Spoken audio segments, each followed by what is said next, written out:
आज आम्ही शरीराच्या बाबतीमध्ये फार संवेदनशील आहोत, आम्ही मनाच्या बाबतीमध्ये संवेदनशील आहोत, परंतु आम्ही जीवनाच्या बाबतीमध्ये संवेदनशील नाही. आज माणसं पटकन निराश होतात, पटकन खूप उत्साहित होतात, पटकन राग त्यांना उत्पन्न होतो, पटकन एकदम दुःखी होऊन जातात. ह्या ज्या घटना त्याच्या आयुष्यामध्ये एकदम सडनली घडतात, त्याचं कारण असं आहे की तो उथळतो. की तुम्हाला जर खरोखर तुमच्या जीवनाप्रती संवेदनशील व्हायचं असेल, तुमच्या जीवनाचं जे कोमलता आहे ती कोमलता तुम्हाला जर अनुभवायची असेल, तुम्हाला हळुवारपणा आणला पाहिजे. हो, मनुष्याचं जीवन हे म्हटलं तर खूप सारं संवेदनशील आहे. म्हटलं तर ते अतिशय संवेदनाहीन आहे. कारण मनुष्य आपल्या ज्या शक्ती आहे, ज्या आपल्या भावना आहे, त्यांच्यावरती नियंत्रण ठेवू शकतो आणि त्याच्या आहारी पण जाऊ शकतो. एखाद्याची वस्तू, अतिशय मौल्यवान अशी वस्तू पाण्यामध्ये खोलवर पडावी आणि जो शोधणारा आहे त्याला सूर मारताना तो पाण्याच्या वरच्या स्तरावरच त्याचा दम तुटावा आणि तो परत माघारी यावा. अशा प्रकारे प्रत्येकाच्या जीवनामध्ये त्याचा जो अनुभव आहे हा अशा उथळ पातळीवरती शिल्लक राहतो. आज आम्ही शरीराच्या बाबतीमध्ये फार संवेदनशील आहोत, आम्ही मनाच्या बाबतीमध्ये संवेदनशील आहोत, परंतु आम्ही जीवनाच्या बाबतीमध्ये संवेदनशील नाहीये. हे कशावरून लक्षात येतं? आमच्या आरोग्याला घातक आहे हे आम्हाला समजतं, तरी पण आम्ही खातो. आमच्या स्वास्थ्याला घातक आहे तरी पण अशा सवयी आम्ही बाळगतो. आम्हाला कळतंय हे चुकीचं आहे तरी ते आम्ही ती करतो. आम्हाला कळतंय की मनोरंजनामध्ये आमचा मेंदू बधीर होतो, त्याला कुठल्याही प्रकारची धार राहत नाही, तो बोथट होतो, तरी पण आम्ही मनोरंजन करतो. ज्याच्यामुळे आमचं जीवन बधीर होत जातंय अशा गोष्टी करण्याकडे माणसाचा कल ज्यादा आहे. जर सरकारने माणसांना जर सगळं फुकट दिलं तर सगळ्या जमिनी पडीक पडतील सगळ्या. अगदी तसंच काहीसं माणसाच्या जीवनाचं झालेलं आहे. माणसाचं जीवन हे पडीक पडलेलं आहे, त्याच्यामध्ये तो पेरतच नाही काही. जे काही आपोआप उगवतं, ज्याला आम्ही तण असं म्हणतो, असंच त्याच्या जीवनामध्ये कुठेतरी घडतंय. मग त्याच्या शारीरिक पातळीवरच्या सवय असो किंवा मानसिक पातळीवरती त्याचे विचार असो, हे सर्व आजूबाजूच्या परिस्थितीकडून, समाजाकडून आणि त्याच्या कामना आणि वासनांच्या प्रेरणेतून घडतं. तो स्वतःहून ह्या गोष्टी निर्माण करत नाही आणि म्हणून त्याला जीवनाचं जी संवेदनशीलता आहे ती कळत नाही. आज माणसं पटकन निराश होतात, पटकन खूप उत्साहित होतात, पटकन राग त्यांना उत्पन्न होतो, पटकन एकदम दुःखी होऊन जातात. ह्या ज्या घटना त्याच्या आयुष्यामध्ये एकदम सडनली घडतात, त्याचं कारण असं आहे की तो उथळ जातो. मुळात त्याचा जीवनाला तो कधी स्पर्शच करत नाही. संत म्हणतात, आपुलिया हिता जो असे जागता, आपुलिया हिता जो असे जागता. जो स्वतःच्या हितासाठी जागृत आहे ना, धन्य माता पिता तयाची, त्याची आई वडील धन्य आहेत असा पुत्र जन्माला घातला. तयाचा हरिक वाटी देवा, देवाला सुद्धा त्याचा हर्ष वाटतो. मला काय म्हणायचंय, देव आहे नाही हा नंतरचा भाग आहे, तुम्ही तर आहात ना. मग तुमच्या जीवनामध्ये जर आनंद नसेल तर नक्कीच, स्वास्थ्य नसेल तर नक्कीच तुम्ही जीवनाच्या बाबतीमध्ये संवेदनशील नाहीये. माणसं इगोच्या बाबतीमध्ये सेन्सिटिव्ह असतात, माणसं पैशाच्या बाबतीमध्ये सेन्सिटिव्ह असतात, माणसं मान सन्मानाच्या बाबतीमध्ये सेन्सिटिव्ह असतात. मीही त्याला अपवाद नाहीये, परंतु मी एवढं तरी ओळखू शकतो की ही गोष्ट माझ्याकडनं का घडते आणि तिचा मी प्रतिबंध करू शकतो, भावनांना आवर घालू शकतो, माझ्या कृतीवर नियंत्रण ठेवू शकतो. एवढी जाणीव तर निर्माण झालेली, एवढी जागृती निर्माण झालेली. जेव्हा एखादा कर्मचारी भ्रष्टाचार करतो,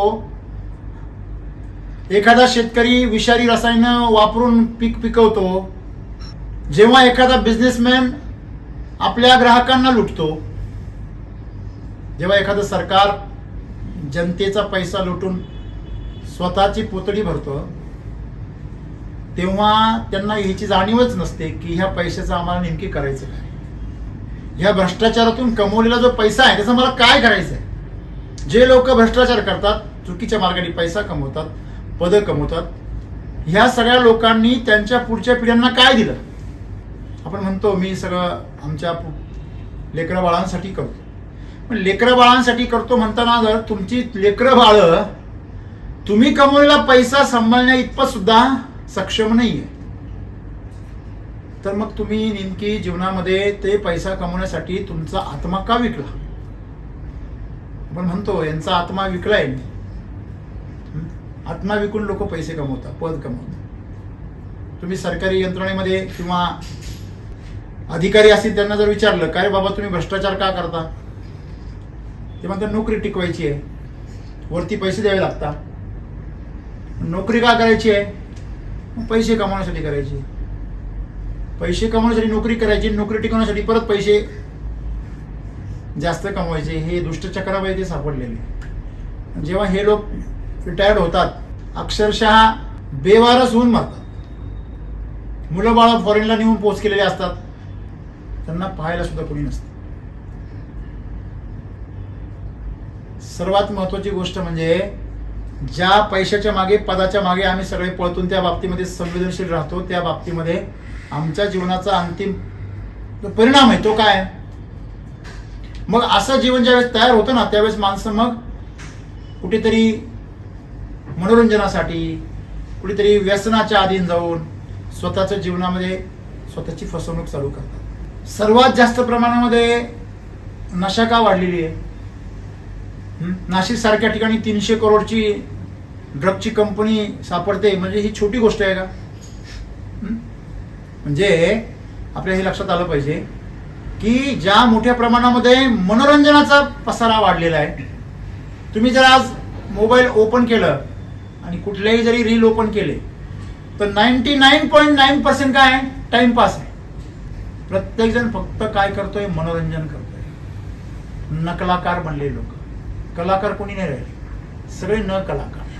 दुसऱ्याची नक्कल करणे, स्वतःची कला नाही. हे जीवन सर्व स्तरांवरती असंच चाललेलं आहे.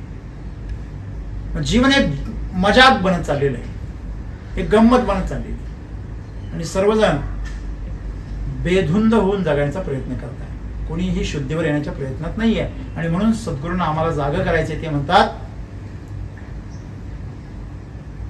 तुमचं जीवन किती नाजूक आहे, किती नाजूक आहे, एवढं नाजूक आहे की कुठल्याही क्षणी ते उलट पालट होऊ शकतं. उलथा पालट कधी पण होऊ शकते, होत्याचं नव्हतं होऊ शकतं. एवढं नाजूक तुमचं जीवन आहे, एवढं संवेदनशील तुमचं जीवन आहे. आणि तरी सुद्धा तुम्ही एवढे बेफिक्र आहे, तरी सुद्धा तुम्ही एवढे धुंदीमध्ये आहे. म्हणजे तुमच्या समोर जीवनाचं मोलच नाही. कवडी मोलाचं जीवन होऊन गेलंय माणसाचं. जर पूर्वीच्या काळी जर एखादा व्यक्ती जर आजाराने जर मेला तर अख्ख्या तालुक्याला खबर व्हायची. आता शेजारच्या गल्लीत कळत नाही. जर तुम्ही सोसायटीमध्ये राहत असाल शहरामध्ये तर शेजारच्याला कळत नाही हे शेजारचं वराड कुठे गेलं. जाताना 5 गेलेले असतात, येताना 4च येतात. मित्रांनो, याचा अर्थ माणसं किड्या मुंग्यांसारखे जगायला लागले. तुम्ही चालताना किती मुंग्या तुमच्या पायाखाली मेल्या तुम्ही कधी हिशोब ठेवला का? नाही ठेवला. तसं हल्लीच्या काळामध्ये माणसं आता होते, उद्या नाहीये. लोक हा ठीक आहे, नो प्रॉब्लेम, चालतंय, सगळ्यांनाच मरायचंय असं समजून चालतं पुढे लोकांचं. अरे पण त्याच्यामध्ये माझा पण नंबर आहे. आणि जर माझा नंबर लागणार आहे आणि मी मरणार आहे तर मी मेल्यानंतर माझ्याजवळ काय शिल्लक राहणार आहे? शिल्लकच राहणार नाही तर मी जन्माला तरी कशाला आलो होतो? म्हणजे संवेदनशीलता फार महत्वाची आहे. आणि म्हणून तुम्हाला जर ह्या संवेदनशीलतेचा जर अनुभव घ्यायचा असेल ना तरच तुमच्या जीवनामध्ये काहीतरी सार्थक घडणार आहे. नाहीतर जन्माला आला हेला आणि पाणी वाहून मेला. कोट्यानं कोटी आले आणि गेले, कोण हिशोब आहे का त्याचा? मग त्याच्यामध्ये आम्ही पण आहोत. असं जर जीवन असेल तर जीवनाला असून नसल्यासारखं काही अर्थ नाही. आणि म्हणून सद्गुरू असं म्हणतात की तुम्हाला जर खरोखर तुमच्या जीवनाप्रती संवेदनशील व्हायचं असेल, तुमच्या जीवनाचं जे कोमलता आहे ती कोमलता तुम्हाला जर अनुभवायची असेल तर तुम्हाला हळुवारपणा आणला पाहिजे. तुमच्या हातामध्ये एखाद्या रांगड्या माणसाच्या हातामध्ये जर फुल दिलं तो त्याची ताकद दाखवतो, असं त्याला असं मसल कुस्करून टाक. ते जर एखाद्या संवेदनशील माणसाच्या हातामध्ये दिलं तर त्याच्यावर तो हळुवार हात फिरवतो. मित्रांनो, तुमचा हळुवारपणा जो आहे तो त्या समोरच्या गोष्टीची कोमलता जपत असतो. अगदी जेवण करताना एक घास घेताना सुद्धा त्याचा सुद्धा आनंद अतिशय हळुवारपणे घेतला पाहिजे. कोणाशी नमस्कार करताना, हस्तांदोलन करताना कोमलता जपली पाहिजे. काहीतरी एवढे रांगडे असतात. जसे धृतराष्ट्राला ते भीमाची मूर्ती समोर दिली अशा प्रकारे कर कोचून आवडतात, त्याचा भुगा करायचा त्याला असं वाटतं, पाठ मोडायला दिली काय त्याच्याकडे असं वाटतं. अशी काही माणसं मिठी मारतात. प्रेमाची मिठी अखेरची मिठी होऊन जाते. ती वेगळ्या अर्थाने अखेरची होती, हा भाग वेगळा. हे जे सौंदर्य आहे, त्याचं जे कोमलता आहे, त्या कोमलतेमध्ये त्याचं सौंदर्य लपलेलं आहे आणि त्या सौंदर्यामध्येच त्याचा आनंद लपलेला आहे. मग जीवनाचा जो आनंद आहे तो हळुवारपणामध्ये आहे, कोमलतेमध्ये आहे. आज आम्ही एवढे वेगवान झालो ना, तर आम्हाला स्लो मोशन करून पाहायला लागतं. आणि त्यामुळे आज सद्गुरू आम्हाला सांगता, ज्या धर्तीवर आम्ही जीवन जगतो त्या धर्तीवर तुम्ही जेव्हा चालता ना, तेव्हा तुम्ही एवढा हळुवार पाऊल टाकलं पाहिजे की तुम्हाला तिचा प्रत्येक स्पर्श जाणवला पाहिजे, तिची स्पंदनं जाणवली पाहिजे. सापाला हजारो किलोमीटर लांब ज्यावेळेस भूकंप होणार असतो खाली, त्यावेळेस त्याला त्याच्या कंपन जाणवता एवढा तो संवेदनशील असतो. त्याला जरी कान नसले, त्याचं संपूर्ण शरीर हेच कान असतं. जसं एखाद्या आंधळ्या माणसाचे जे संपूर्ण शरीर हे डोळे असतात, तो असं असं करतो ना, असं असं करतो, त्याचे डोळेच असतात ते. असं चालताना तो असं चापतो बरोबर. चांगला माणूस चुकेल पण तो आंधळा माणूस चुकत नाही. आंधळ्या माणसाचा ऍक्सिडेंट झाला, तुम्ही कधी बातमी ऐकली का? तर डोळस माणसांचे दररोज उभं राहिले. म्हणजे आंधळा माणूस संवेदनशील आहे, तो हळुवारपणे पाऊल टाकतो, त्याला त्याच्या जीवनाची किंमत आहे. पण ज्याला डोळे दिले ना त्याला किंमत नाही. मग जेव्हा मिळालं ना माणसाला, ज्याला मिळालेलं आहे ना त्याला त्याची कळालेली नाही. आणि ज्यांचं ऍव्हरेज लाईफ आहे ना त्यांच्यामध्ये सुधारणा होण्याची काही शक्यता नाही. जे 35% 70% असतात ना ते फक्त जगतात. हो, ते चांगले पण नाहीये आणि ते कधी वांगले पण नाहीये. त्यांनी आयुष्यभर आपला पक्ष कधी बदललाच नाही. जसं आलं तसं त्यांनी देऊन टाकलं बिचारे. आपल्या जीवनामध्ये स्वतःचे निर्णय, संघर्ष आणि नवीन काहीतरी शोधक वृत्ती त्यांच्यामध्ये कधी निर्माणच झाली नाही. आणि म्हणून जर जीवनामध्ये खरोखर सार्थक काही जर मिळवायचं असेल तर आम्ही थोडंसं संवेदनशील झालं पाहिजे आमच्या जीवनाच्या प्रती. जीवनाच्या प्रती म्हणजे मी जे काही करतो आहे, मी जे काही विचार करतो आहे, मी जे काही नाते सांभाळतोय, माझ्या जीवनाचा जो काही मी आज विस्तार करतोय त्याच्यामध्ये मला आनंद मिळतोय, त्याच्यामध्ये मी समाधानी आहे, त्याच्यामध्ये मला स्वास्थ्य मिळते. ह्या सगळ्या गोष्टी त्यांनी तपासल्या पाहिजे. आणि त्या ठिकाणी तुम्हाला जर स्वास्थ्य मिळत नसेल, तुम्हाला आनंद मिळत नसेल आणि आजचा दिवस तुमच्या डोक्यामध्ये छापला जात असेल, अडकत असेल तुमचं जीवन, तिथं जीव गुंतत असेल, चुकलंय कुठेतरी. बरोबर आहे? तुमचं जीवन असा जगला पाहिजे तुम्ही की पाण्यावर जशी एखादी काठीने रेघ ओढावी, सरकन रेष तयार व्हावी आणि चटकन ती बुजून जावी. अशा प्रकारे जीवनाचा एक अलगद स्पर्श, जशी एखादी वाऱ्याची झुळूक येते आणि तुम्हाला स्पर्श करते आणि आल्हाददायक करून निघून जाते, असा दिवस तुमच्या आयुष्यामध्ये आला पाहिजे. पण दिवस येताना आमच्या आयुष्याला ओरखडे ओढतो, काहीतरी कडू अनुभव ठेवून जातो, कधी कधी गुंतवून जातो मोहामध्ये. असे काही अनुभव होतो की त्या मोहामध्ये अडकतो आम्ही, त्या वासनेमध्ये अडकतो. आणि म्हणून सद्गुरू आज आम्हाला असं सांगता की जीवनाच्या बाबतीमध्ये तुम्ही अतिशय हळुवार बनलं पाहिजे. अगदी पाऊल सुद्धा तुम्ही हळुवार टाकलं पाहिजे. हळुवार याचा अर्थ म्हणजे तुम्ही स्लो मोशन मध्ये जीवन जगायचं असं म्हणताय कधी? नाही तर काही जण म्हणतील नाही, मग एवढं स्लो मोशन मध्ये साधू सद्गुरूंक वेळ आहे, आमच्याकडे कुठे वेळ? तसं नाहीये. हळुवारपणे पाऊल टाकण्याचा अर्थ जागृत राहून पाऊल टाक. प्रत्येक पावलाचा स्पर्श तुमच्या मेंदूपर्यंत पोहोचला पाहिजे, तेवढं त्याला वेळ देणं, तेवढं त्याच्यामध्ये क्लॅरिटी ठेवणं. प्रत्येक घास तुमच्या पोटामध्ये जाईपर्यंत अगदी खालपर्यंत चावून खाली जाईपर्यंत त्याचा स्पर्श तुम्हाला जाणवला पाहिजे, त्याचा गोडवा तुमच्या अंगामध्ये भिनला पाहिजे, त्याच्यामधला विषाक्तपणा तोंडामध्येच तुम्हाला त्याचा त्याग करण्यासाठी प्रवृत्त करू शकला पाहिजे, त्याच्यातला गोडवा तुमची आतली आंतरिंद्रिय त्यांचे दरवाजे खोलण्यासाठी प्रवृत्त करू शकला पाहिजे. त्याला संवेदनशील असणं म्हणतात. संवेदनशील असणं म्हणजे जागृत असणं. संवेदनशील असणं म्हणजे कमकुवत असणं नाही, लक्षात घ्या. जी स्त्री कोमल आहे याचा अर्थ ती कमकुवत आहे असं नाही. बरेच लोक असा समज करतात की कोमल म्हणजे कमकुवत, नाजूक नाही. हा, तुम्ही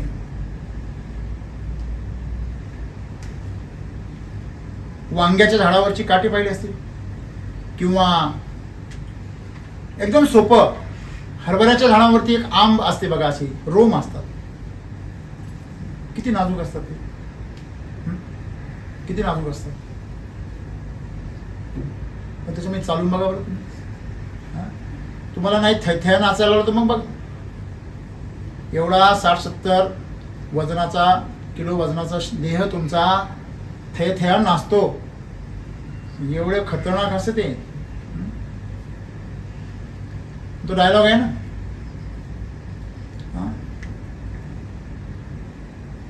मुझे फ्लावर समझकर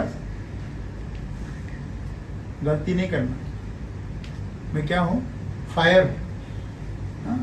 फूल बने अंगारे, फूल कभी भी अंगारे बन सकते, तसं आहे. तेव्हा नाजूक या शब्दाचा, कोमल या शब्दाचा चुकीचा अर्थ काढू नका. कोमलता, नाजूकता हा संवेदनशील या अर्थाने, जागरूक या अर्थाने आहे. जेवढा जास्त संवेदनशीलता असेल तेवढी जास्त क्लॅरिटी असते. हॅलो, तुमच्या मोबाईलमध्ये जर जास्त क्लॅरिटी असेल, जास्त मेगापिक्सल असेल, जे जेवढे DSLR कॅमेरे आहेत त्या कॅमेऱ्यांना स्टँड का बरं असतो? कारण त्यांना काय लागते, स्थिरता लागते. तेव्हा ते काय करतात, क्लॅरिटी फिक्स करतात, ज्यादा पिक्सल कॅच करतात. मग ते जास्त संवेदनशील, जेवढा जास्त संवेदनशील कॅमेरा तेवढी त्याला स्थिरता जास्त लागते. कळतंय? तसं जीवनाचा तुम्ही जर अनुभव जर घेतला ना, असा स्थिरतेने जर घेतला आणि जागरूक राहून जर घेतला, तर तुमचं जे इंटरॅक्शन आहे ती इंटरॅक्शन कोमल असली पाहिजे. देवाणघेवाण ज्याला आम्ही म्हणतो, आमच्या देवाणघेवाणी म्हणजे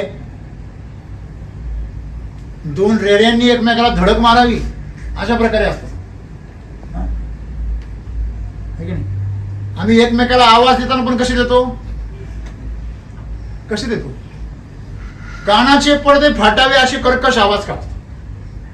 कोमलता आमच्या आवाजामध्ये पाहिजे, कोमलता आमच्या व्यवहारामध्ये पाहिजे, नाजूकपणा आमच्या जीवनाच्या अनुभवामध्ये पाहिजे. तो येण्यासाठी आम्हाला हळुवारपणा जपला पाहिजे. आम्ही हळुवारपणा जपत नाही ना, आणि म्हणून आमच्या जीवनामध्ये क्लॅरिटी नाही. हळुवारपणा म्हणजे मंदपणा नाही, हा, हे की नाही? हळुवारपणा म्हणजे अतिबौद्धिकता, खूप सूक्ष्म गोष्टींपर्यंत जाण्याची क्षमता. मग ते निरीक्षण असो, किंवा तो अनुभव असो, किंवा तो भोग असो. तुम्ही जर एकदा खोलपर्यंत जाऊन पर्यंत त्याचा आस्वाद घेतला कुठल्या गोष्टीचा, तो भोग असेल किंवा आहार असेल किंवा वासना असेल किंवा कामना असेल, तर तुम्हाला त्याच्या पलीकडे जाता येईल. तुम्ही खोलपर्यंत आस्वादच घेत नाही, कारण तुमच्याकडे नाजूकपणाच नाही. म्हणजे सुईमध्ये ज्यावेळेस आपण धागा ओळतो ना, ते काम काय, नाजूक आहे. धसमुसळ्या लोकांचं काम नाहीये ते. त्यांना दामन दिला तरी त्यांना सुतळी होत नाही. अशा लोकांना तुम्ही सुई ओवायचं काम देणार, नाजूक काम आहे. जे काम असं म्हणतात, जे काम सुरीनं होतं ते तलवारीनं होऊ शकत नाही. नाजूकपणा पाहिजे. तर तुमच्या जीवनामध्ये नाजूकपणा किती आहे हा शोधा आणि तो निर्माण करा. मग तुम्हाला कळेल की नाजूकपणा तुम्ही जर जपलात, कोमलता जपली, तर तुम्हाला जीवनाचे सूक्ष्म अंग कळते. बरोबर आहे? आणि ते सूक्ष्म अंग कळण्यासाठी तुम्ही स्वतःचं जीवन असं हळुवार बनवलं पाहिजे. तुमच्या क्रिया हळूवार बनवल्या पाहिजे, त्यांना जागृत ठेवलं पाहिजे, अतिशय संवेदनशील बनवलं पाहिजे. जेव्हा संवेदनशील बनवाल तेव्हा खऱ्या अर्थाने तुम्हाला जीवनाचं जे कोमलता आहे ती जाणवेल. आणि एकदा की तुम्हाला कोमलता जाणवायला लागली की मग मात्र तुमचं जीवन अतिशय परिपूर्ण आणि सार्थक बनल्याशिवाय राहणार नाही. आणि तुमच्या जीवनामध्ये ज्या ज्या गोष्टी घडतील त्या तुम्हाला तृप्त केल्याशिवाय राहणार. अतिशय संवेदनशीलतेने तुम्ही जर तुमच्या बोटांचा स्पर्श केला ना, नुसता बोटांचा स्पर्श, अतिशय तुमच्या टोकावर, तुम्ही हातांच्या टोकावर पूर्णपणे असं लक्ष केंद्रित करा. तुमचा जीव, तुमचा पुढचे प्राण तुमचे त्या बोटांच्या शेंड्यावर तुम्ही घेऊन आले आणि असं जर जवळ जर आणले, तुम्हाला तुमचा रोम रोम काय होईल, रोमांचित होईल. तुम्हाला जो स्पर्श होतोय ना तो तुमच्या अंगावर शहारे आहे. कोमलतेच्या स्तरावरती जीवन फार फार सघन आहे, जिवंत आहे. आणि जेवढं तुम्ही उथळ स्तरावर याल तेवढं ते काय आहे, निष्क्रिय आहे. आणि म्हणून तुम्ही, तमस म्हणजे काय, कठोरपणा. आणि सात्विक म्हणजे काय, संवेदनशील. तुम्ही संवेदनशील किती आहात यावर तुमची सात्विकता ठरते. आणि जेवढं तुम्ही सात्विक असाल तेवढं तुम्ही सत्याच्या जवळ असता. जेवढं तुम्ही तमस असतात तेवढं तुम्ही असत्याच्या जवळ असता. जीवन हे सत्य आहे, असत्य नाही आहे. आणि म्हणून सत्य जर जाणून घ्यायचं असेल तर आम्हाला आमच्या जीवनाप्रती संवेदनशील होणं गरजेचं आहे. धन्यवाद.